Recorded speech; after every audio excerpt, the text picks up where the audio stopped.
ঘিরে সামাজিক যোগাযোগ মাধ্যমে ঝড় তোলার পর এবার ঢাকার মিরপুর জাতীয় চিড়িয়াখানায় রাজকীয় এন্ট্রি নিয়েছে আলোচিত সেই গোলাপী মহিষ ডোনাল্ড ট্রাম্প। চিড়িয়াখানার ৭ নম্বর শেডে তাকে দেখতে যখন দর্শনার্থীদের উপচে পড়া ভিড়, ঠিক তখনই বাঁধল এক চরম হুলস্থুল।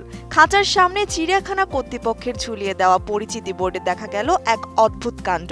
মার্কিন প্রেসিডেন্টের নামানুসারে রাখা মহিষটির বাংলা নাম ডোনাল্ড ট্রাম্পের জায়গায় জ্বলজ্বল করছে ডোনাল্ড ট্রাম্প। টাইপিংয়ের ভুলে ডোনাল্ড ট্রাম্প নামের পুরো রূপই যেন বদলে গেল এক নিমেষে।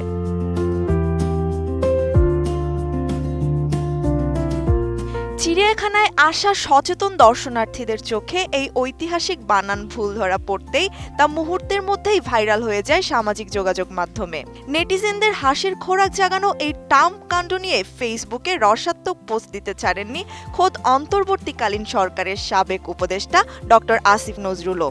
ছবি দেখে নেটিজনরা ব্যঙ্গ করে বলছেন, কোরবানির ছুরি থেকে কোনো মতে জীবন বাঁচলেও চিড়িয়াখানা কর্তৃপক্ষের খামখেয়ালিপনায় ট্রাম্পের নামের সম্মানটুকু আর বাঁচানো গেল না।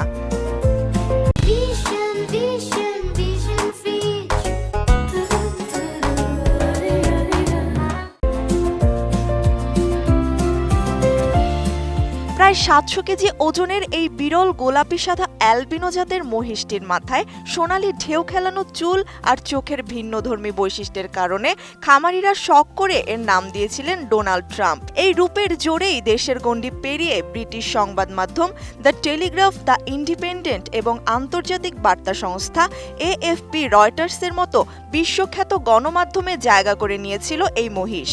কোরবানির হাটে একে দেখতে এতটাই বিশৃঙ্খলা তৈরি হয় যে শেষমেশ সরকারের ঊর্ধ্বতন কর্তৃপক্ষ ও স্বরাষ্ট্র মন্ত্রণালয় বিরল এই পশুকে সংরক্ষণের সিদ্ধান্ত নেয়।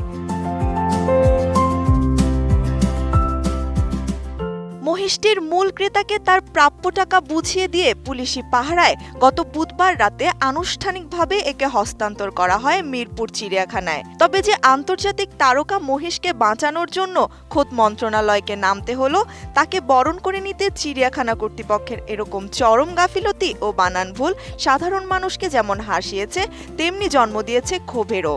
এখন দেখার বিষয়, ট্রাম্পের নামের এই যুক্তাক্ষরের জট চিড়িয়াখানা কর্তৃপক্ষ কত দ্রুত ঠিক করতে পারে। ত্রিবেণী তনু, ATN নিউজ।